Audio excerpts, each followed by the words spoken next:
A woman in line at the coffee shop demanded I let her cut ahead because I'm in a hurry and more important than you. When I refused, she threw a tantrum, yelling, "You're wasting my valuable time." Staff apologized to me as she screamed, "I spend thousands here." I simply replied, "And now you're banned.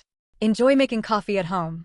Every morning, I follow the same routine, a brisk walk to Brewed Awakening, the cozy coffee shop nestled on the corner of Maple and 5th in downtown Seattle. The rich aroma of freshly ground beans and the warm, inviting atmosphere make it the perfect start to my day. The baristas know me by name and often have my usual order, a medium latte with a dash of cinnamon, ready by the time I reach the counter. This particular Tuesday, the line was longer than usual, stretching from the counter to the entrance. I took my place at the end, pulling out my phone to catch up on emails while waiting. The hum of conversations and the occasional hiss of the espresso machine created a familiar, comforting background noise. As I scrolled through my inbox, the door swung open with a jingle, and a woman in her late 30s or early 40s strode in. She was impeccably dressed in a tailored navy blue suit, her dark hair pulled back into a tight bun. Her heels clicked sharply against the tiled floor as she walked past the line, heading straight for the counter. The barista, a young woman named Jess, looked up from the register, her friendly smile faltering slightly as she noticed the woman bypassing the queue. "Excuse me, ma'am," Jess began politely. "There's a line. I'm in a hurry and more important than you," the woman interrupted, her tone curt and dismissive. "I need my coffee now." A hush fell over the cafe as patrons exchanged surprised glances. I felt a surge of irritation but held my tongue, waiting to see how Jess would handle the situation. Maintaining her composure, Jess replied, "I'm sorry, ma'am, but we serve customers in the order they arrive. You'll need to wait your turn." The woman's eyes narrowed, and she huffed in exasperation. "You're wasting my valuable time," she snapped, her voice rising. "I spend thousands here." At this point, Tom, the cafe manager, emerged from the back room. A tall man in his early 40s with a calm demeanor, Tom approached the counter, assessing the situation. "Is there a problem here?" he asked evenly. The woman turned to him, her expression a mix of indignation and entitlement. "Yes, there's a problem. Your employee is refusing to serve me promptly. Do you know who I am?" Tom remained unfazed. "I apologize for any inconvenience, ma'am, but we have a policy of serving customers in the order they arrive. We ask that you please wait your turn." She scoffed, crossing her arms. "This is unacceptable. I demand immediate service." Feeling a responsibility to support the staff and uphold fairness, I stepped forward. "Ma'am," I said calmly, "we're all waiting in line, just like you. It's only fair that everyone gets served in the order they arrived." She turned her glare on me, eyes blazing. "Stay out of this. You have no idea how important my time is." I met her gaze steadily. "Everyone's time is important. Cutting in line is disrespectful to all of us." The tension in the cafe was palpable. Other customers shifted uncomfortably, some nodding in agreement, others avoiding eye contact. Tom cleared his throat. "Ma'am, if you're unwilling to wait your turn, I'll have to ask you to leave." Her eyes widened in disbelief. "You're banning me? For trying to get a coffee?" Tom shook his head. "No, ma'am. I'm asking you to respect our policies and the other customers. If you can't do that, then yes, I'll have to ask you to leave." She stood there, fuming, her face flushed with anger. After a tense moment, she spun on her heel and stormed out, the door swinging shut behind her. A collective exhale seemed to pass through the cafe. Jess offered me a grateful smile as I stepped up to the counter. "Thanks for that," she murmured, ringing up my usual order. I shrugged. Some people just need a reminder that the world doesn't revolve around them. As I waited for my coffee, I couldn't help but feel a sense of satisfaction. Entitlement had no place in our little community cafe, and today, we'd all stood up to it. Over the next few weeks, the incident became something of a legend among the regulars. The coffee shop diva, as she was dubbed, never returned, and the camaraderie among patrons seemed stronger than ever. It was a small victory, but in a world where kindness and respect often feel in short supply, it felt significant. And so, our mornings continued, the familiar routine a comforting constant, now with an added reminder of the importance of patience, respect, and standing up for what's right. A few days after the incident, everything went back to normal at Brewed Awakening, or so I thought. I was sitting by the window, sipping my latte and reading the news on my phone, when I noticed a sleek black BMW parked just outside the cafe. I didn't think much of it until I saw her again. Same suit, same tightly pulled back bun, but this time she wasn't alone. She walked in, trailed by a man in an expensive-looking gray coat. He was taller than her, late 40s maybe, and had that quiet kind of smugness you often see in corporate types who think everyone else is beneath them. They walked in like they owned the place. She scanned the room quickly and locked eyes with me. That's him, she said, pointing directly at me like I was a criminal. That's the one who humiliated me. I raised my eyebrows. I wasn't about to pretend I didn't remember her, but I had no idea what this new angle was. Jess and Tom both came out from behind the counter again, already tense. The man stepped forward and said, "I'm James Keller, legal counsel for Ms. Barrett. She is filing a complaint for public defamation and loss of reputation due to your staff and this individual." He gestured toward me without even looking at me. "We're requesting security footage from the date in question." Tom stood still for a second, then calmly said, "We don't record audio or video here. It's a privacy-first business model." Jess chimed in, "You can't sue someone for asking you to wait in line." Barrett looked furious. "You people ruin my reputation. Do you have any idea who I am? I work with city leaders, developers, I have influence." "That nobody," she said, pointing at me again, mocked me in public. "I have every right to protect my name." I didn't say a word. I just stared at her, trying to understand what kind of person spirals this far over a cup of coffee. Keller continued, "We'll also be filing a complaint with the health department and requesting a full inspection of this establishment. If this place is out of compliance in any way, it will be shut down." Tom kept his cool, but I could see a nerve twitching near his jaw. "You're welcome to contact whoever you like. But if you're here to threaten my staff and my customers, I'll call the police." "You do that," Keller said with a smirk. "But don't forget, reputations matter." They turned and walked out. Keller even had the nerve to tip his head like we were all beneath him. The door shut behind them and the room went silent again. Tom looked at me. "Sorry about that." "Not your fault," I said. "She's unhinged." But over the next week, things got worse. The health department did show up. 2 inspectors, clipboards in hand, combed through every inch of the cafe. They cited a few minor things, a leaky faucet in the backroom sink, a loose tile in the staff bathroom, but nothing serious. Still, the shop had to close for 2 days to fix them. That wasn't the end of it. Barrett started leaving online reviews from what were clearly fake accounts. 1-star reviews popped up every day, accusing the staff of discrimination, unsanitary conditions, and even theft. Tom fought back the best he could, responding to each one, reporting them, trying to get them taken down. Regulars tried to help, leaving glowing 5-star reviews, but the fake ones kept coming, faster and more detailed, as if someone was sitting behind a screen obsessively typing them out all day. Then Jess told me she'd started getting weird messages on her social media, creepy DMs calling her a liar, a racist, a disgrace. Someone had doxed her. They posted her name, the shop address, even a photo of her outside work.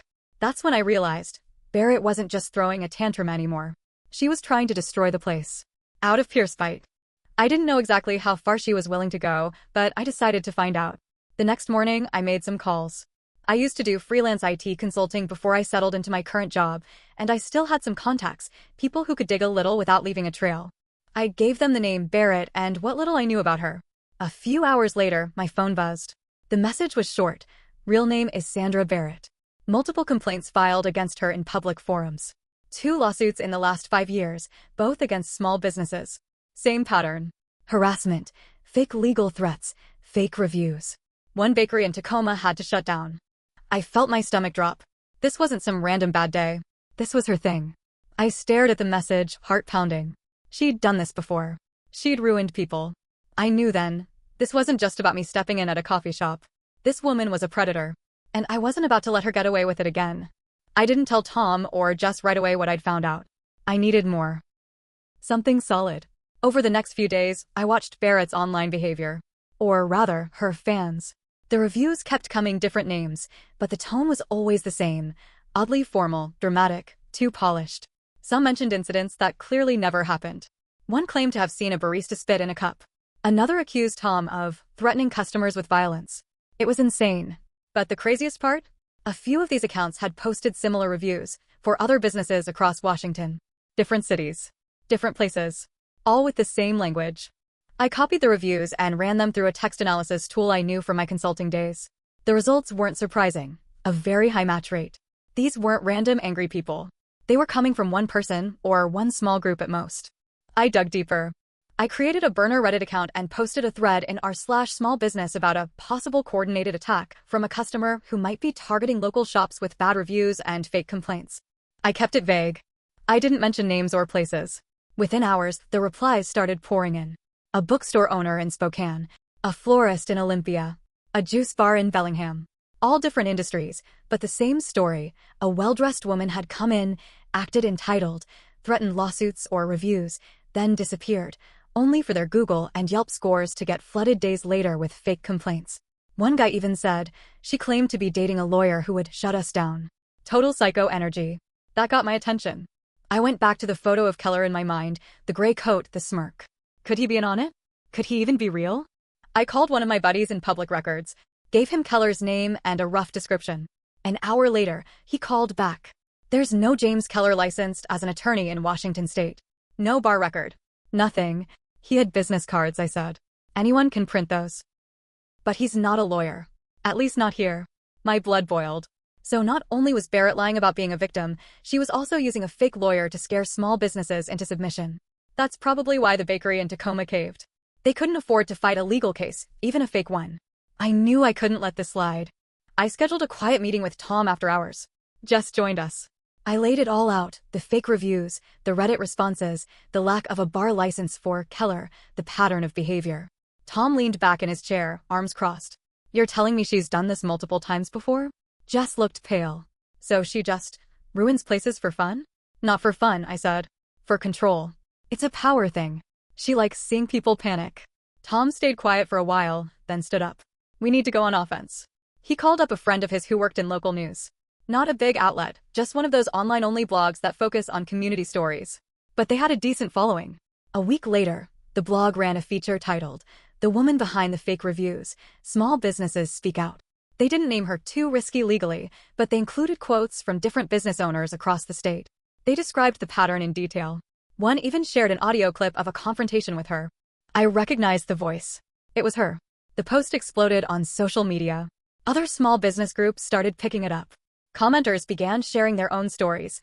Suddenly, the line cutter lady was a mini urban legend. And then, things got weird. One morning, I walked into the cafe and saw a white envelope taped to the door. No name, no stamp. Just taped there like a warning. Inside was a printed letter. No signature. You have made a very dangerous mistake. You don't know who you're dealing with. If you think this is over, you're wrong. No return address. Nothing else. Tom called the cops, but they couldn't do much. No proof who sent it. That night, someone egged the windows. The next day, a man in a hoodie came in, took a photo of Jess behind the counter, and walked out without ordering. We'd poked a bear. And it wasn't just Barrett anymore. Either she had people helping her, or she'd convinced someone else to do her dirty work. I started watching my back. Not because I was scared, I've dealt with worse, but because I could tell this woman had snapped. And now that her reputation was being questioned publicly, she wasn't just looking to lash out. She was desperate to stay in control. I knew something bigger was coming, but I had no idea how far she'd actually go. The day it all came to a head started like any other. The line at Brood Awakening was short. Jess smiled when she saw me, like things were slowly getting back to normal. Tom was behind the counter, joking with an older couple who came in every Tuesday. The place was peaceful again. Then Barrett walked in. Not in her usual sharp suit. Not with that fake lawyer guy. She looked different. Like she'd tried to pull herself together, but hadn't quite made it. Wrinkled blouse, red-rimmed eyes, clutching a manila folder under one arm. Her heels clicked softer this time, like she didn't want to be noticed. But everyone noticed. The regulars went quiet. Jess stopped mid-pour. Tom walked out from the back, drying his hands on a towel. Can we help you? He asked, his voice tight. Barrett didn't answer. She walked up to the middle of the room, turned to face all of us, and held up the folder like a badge. I need to speak, she said, her voice shaking. Just, let me say this. No one stopped her. We were all frozen. I know what people are saying. I've seen the posts. I've read the stories. She paused, swallowing hard. You're right. Most of it's true. Tom crossed his arms. Jess stepped closer to me, whispering, is this a setup? I didn't mean for it to go this far, Barrett went on. I don't know how to stop anymore. It started years ago. I was managing a boutique in Olympia, and I got let go after filing a harassment complaint. They said I made it up. I didn't. But no one believed me. My name got dragged. I couldn't get hired again. She held up the folder. This is everything. Complaints I filed. Screenshots. Legal threats I thought would scare people into taking me seriously. But I became the thing I hated. I wanted control because I had none. Someone in the back scoffed. An older woman muttered, control doesn't give you the right to ruin lives. Barrett winced but didn't argue. I know. I didn't know how to stop. Every bad day became an excuse to fight. And the more people pushed back, the more I wanted to win, no matter what. She looked at Jess. I'm sorry. You didn't deserve what I did. I crossed a line. I crossed so many lines. Jess didn't speak. Her face was unreadable. Barrett turned to me. And you. I picked the wrong person to challenge. I thought you'd fold like the others. I was wrong. I stayed silent. I wasn't angry anymore. I was just tired. Tom broke the silence. So what now? You want forgiveness? You think you get to walk in, admit it all, and that's it? Barrett's voice cracked. No. I'm not asking for anything. I just needed to say it. Because I don't think I'm going to be okay until I do. The room was still for a moment too long. Then she placed the folder on the counter, turned around, and walked out. Nobody followed her. Tom picked up the folder and handed it to me later that day. Inside was everything: her old HR complaint, drafts of legal letters, names of people she'd targeted, handwritten notes that were practically diary entries. We didn't post any of it. The apology didn't erase the damage, but it shifted something. Jess eventually unblocked her socials, stopped checking the cameras every time the door opened. The fake reviews stopped. No more eggs on the windows. No more weird notes. About a week later, Keller's name came up again. Someone tipped us off that he wasn't a lawyer at all. He was Sandra's ex-boyfriend. Used to be in real estate. Had a habit of pretending to be legal counsel when she wanted backup. A coward playing dress-up. He disappeared just as quickly as he'd appeared. A month went by. Business picked up again. Jess started smiling more. Tom seemed lighter. People stopped talking about the coffee shop incident and went back to gossiping about sports and politics. And me? I thought a lot about control. About how one person's need to feel powerful can twist into something ugly if it's never checked. About how silence, even when it seems easier, only feeds the beast. I still walk to Brood Awakening every morning. I still get the same latte. But now I sit a little longer. I look around. I pay attention. Because sometimes the worst storms start with a quiet lie and a loud voice. And sometimes stopping it doesn't feel like a victory. It just feels like survival. Am I hopeful? I don't know. But I'm not afraid of people like her anymore. And that's something.